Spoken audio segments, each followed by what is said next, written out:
তাশকন্দ থেকে ঢাকা, বাংলাদেশের স্বাধীনতা যুদ্ধ এবং সোভিয়েত ভূরাজনীতি। এ সময় সোভিয়েত ইউনিয়নের প্রচার মাধ্যমগুলোতে দক্ষিণ এশিয়ায় শান্তি প্রতিষ্ঠার আহ্বান জানানো অব্যাহত থাকে, কিন্তু সোভিয়েত ইউনিয়ন বুঝতে পারে যে নতুন একটি ভারত পাকিস্তান যুদ্ধের সম্ভাবনা প্রায় নিশ্চিত। এজন্য তারা ভারতের সঙ্গে সামরিক সহযোগিতা ও পর্যালোচনা অব্যাহত রাখে এবং ভারতের সোভিয়েত অস্ত্রের প্রবাহ নিরবিচ্ছিন্নভাবে চলতে থাকে। নভেম্বরের প্রথম সপ্তাহে সোভিয়েত বিমান বাহিনী প্রধান এয়ার মার্শাল পাভেল কুতাকভ নয়াদিল্লি সফর করেন। পাকিস্তান তাকে বহনকারী বিমানটিকে নিজ আকাশ সীমায় ঢুকতে দেয়নি, ফলে তাকে ইরানের আকাশ সীমায় ঘুরপথে ভারতে আসতে হয়েছে। স্বভাবত এই ঘটনা মস্কোকে পাকিস্তানের উপর আরো ক্ষুব্ধ করে তোলে। নভেম্বরে পূর্ব পাকিস্তানে পাকিস্তানি সৈন্যদের সঙ্গে বাংলাদেশি যোদ্ধাদের তীব্র লড়াই শুরু হয় এবং সোভিয়েত সমর্থন পেয়ে ভারত মুক্তি বাহিনীকে ব্যাপক হারে সহায়তা প্রদান করতে থাকে। সোভিয়েত প্রচার মাধ্যমে মুক্তি বাহিনীর সাফল্য প্রচারিত হয় এবং প্রথমবারের মতো বাংলাদেশ শব্দটি ব্যবহৃত হতে থাকে। 19 নভেম্বর প্রাবদা পত্রিকার ধারাভাষ্যকার ওলেগ অরেস্তভ মার্কিন গণমাধ্যমে চলমান ভারত বিরোধী ও পাকিস্তানপন্থী বিবৃতিকে কঠোর ভাষায় আক্রমণ করেন এবং সৃষ্ট যুদ্ধ অবস্থার জন্য পাকিস্তানি সরকারের কার্যকলাপকে দায়ী করেন। 21 নভেম্বর থেকে ভারতীয় সৈন্যরা সরাসরি বাংলাদেশি সৈন্যদের সমর্থন প্রদান করতে শুরু করলে পূর্ব পাকিস্তান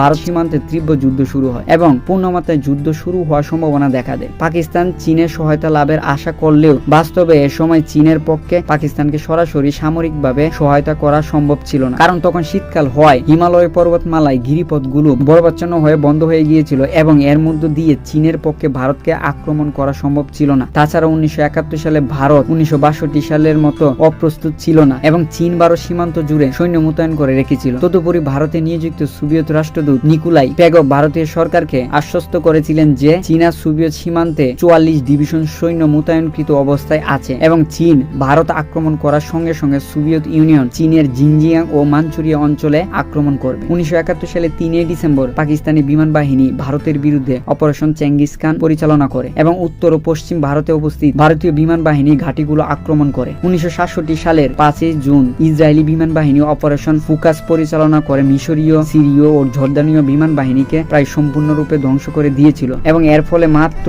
6 দিনের মধ্যে 3টি আরব রাষ্ট্রকে পরাজিত করতে সক্ষম হয়েছিল। পাকিস্তানের 3 ডিসেম্বর আক্রমণের উদ্দেশ্য ছিল অনুরূপভাবে ভারতীয় বিমান বাহিনীকে ধ্বংস করে দেওয়া, কিন্তু পাকিস্তানি বিমান বাহিনী থেকে পালিয়ে এসে যেসব বাঙালি বৈমানিক মুক্তি বাহিনীতে যোগ দিয়েছিল তাদের কাছ থেকে ভারতীয়রা পাকিস্তানি বিমান বাহিনীর পরিকল্পনা সম্পর্কে জানতে পেরেছিল। এজন্য তারা তাদের বিমানগুলো নিরাপদ স্থানে সরিয়ে রেখেছিল এবং পাকিস্তানিরা এই আক্রমণে মাত্র 50টি বিমান ব্যবহার করেছিল, যেখানে ইসরায়েলিরা ব্যবহার করেছিল প্রায় 400 বিমান। এর ফলে পাকিস্তানি আক্রমণটি উদ্দেশ্য সাধন ব্যর্থ হয় এবং ভারত ও পাকিস্তানের মধ্যে পূর্ণমাত্রায় যুদ্ধ আরম্ভ হয়। সোভিয়েত ইউনিয়ন আনুষ্ঠানিকভাবে এই যুদ্ধের জন্য পাকিস্তানকে দায়ী করে এবং তৃতীয় কোন শক্তিকে এই যুদ্ধ হস্তক্ষেপ থেকে বিরত থাকার জন্য সতর্ক করে দেয়। 4, 6 এবং 13 ডিসেম্বর মার্কিন যুক্তরাষ্ট্র, ব্রিটেন ও চীনের উদ্যোগে জাতিসংঘের নিরাপত্তা পরিষদে অবিলম্বে ভারত ও পাকিস্তানের মধ্যে যুদ্ধবিরতির জন্য 3টি প্রস্তাব উত্থাপিত হয়, কিন্তু এতে পূর্ব পাকিস্তানের সমস্যার সমাধানে রাজনৈতিক সমাধানের কোনো উল্লেখ নেই। এই কারণ দেখিয়ে সোভিয়েত ইউনিয়ন প্রত্যেকবার এই প্রস্তাবে ভেটো প্রদান করে। অন্যদিকে যুদ্ধবন্ধের জন্য সোভিয়েত ইউনিয়ন ও পোল্যান্ডের নিরাপত্তা পরিষদে যে প্রস্তাবগুলো উত্থাপন করেন সেগুলোতে মার্কিন যুক্তরাষ্ট্র বা চীন ভেটো প্রদান। সোভিয়েত প্রস্তাবগুলো বাংলাদেশের সমস্যা রাজনৈতিক সমাধানকে যুদ্ধবিরতির সঙ্গে যুক্ত করা হয়েছিল। বস্তুত সোভিয়েত ইউনিয়নের মূল উদ্দেশ্য ছিল সময়ক্ষেপণ করা, যাতে মার্কিন যুক্তরাষ্ট্র বা চীন কোনো পক্ষকে নেওয়ার আগে ভারতীয় ও বাংলাদেশি সৈন্যরা পূর্ব পাকিস্তানের উপর কর্তৃত্ব স্থাপন করতে সক্ষম হয়। ভারত ও বাংলাদেশের প্রতি সোভিয়েত ইউনিয়নের সমর্থনের ফলে চীন সোভিয়েত ইউনিয়নের তীব্র নিন্দা জানায়। জাতিসংঘের চীনের স্থায়ী প্রতিনিধি হুয়াং হুয়া পাকিস্তানের বিরুদ্ধে আগ্রাসনের দায়ে ভারত ও সোভিয়েত ইউনিয়নকে অভিযুক্ত করেন। ভারতের শরণার্থী সমস্যা ভারতের নিজেরই সৃষ্টি বলে অভিযোগ করেন এবং বাংলাদেশকে 1930 সালে উত্তর পূর্ব চীনের সৃষ্ট জাপানি পুতুল রাষ্ট্র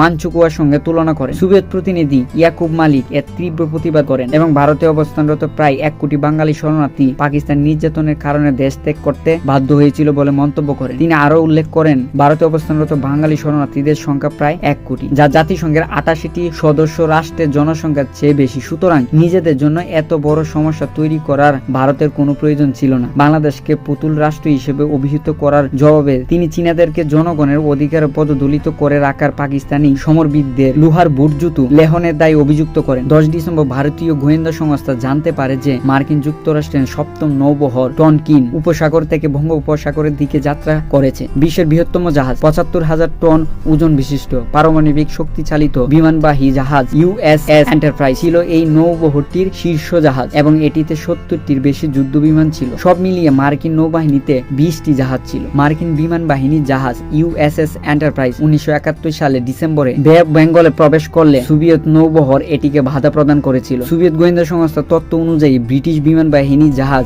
HMS ইগল এর নেতৃত্বে একটি ব্রিটিশ নৌবহর আরব সাগরে ভারতীয় জল সীমানার দিকে অগ্রসর হচ্ছিল। সত্যিকার অর্থে মার্কিন ও ব্রিটিশ নৌবহর কেন বঙ্গোপসাগরে ও আরব সাগরের দিকে অগ্রসর হচ্ছিল যে সম্পর্কে কারো কোনো বাস্তব ধারণা ছিল না। তবে ভারতীয় ও সোভিয়েতদের ধারণা ছিল পূর্ব পাকিস্তানে প্রায় পরাজিত পাকিস্তানি বাহিনীকে সহায়তা করার জন্যই মার্কিন নৌবহর অগ্রসর হচ্ছিল। এই ঘটনাটি সম্পর্কে ভারতীয় বিশ্লেষক রাকেশ কিষান মিমহা মন্তব্য করেছেন, ভাগ্যের পরিহাসে বিশ্বের শীর্ষ দুই গণতান্ত্রিক রাষ্ট্র মার্কিন যুক্তরাষ্ট্র ও ব্রিটেন একটি গণহত্যাকারী সামরিক সরকারকে রক্ষা করার জন্য বিশ্বের বৃহত্তম গণতান্ত্রিক রাষ্ট্রকে ভীতি প্রদর্শনের সিদ্ধান্ত নিয়েছিল। প্রত্যুত্তরে 13 ডিসেম্বর সোভিয়েত ইউনিয়নের প্রশান্ত মহাসাগরীয় নৌঘাঁটি ভ্লাদিভস্তক থেকে সোভিয়েত নৌবাহিনীর প্রশান্ত মহাসাগরীয় নৌবহরের 10ম অপারেটিভ ব্যাটল গ্রুপ ভারত মহাসাগর অভিমুখে যাত্রা করে।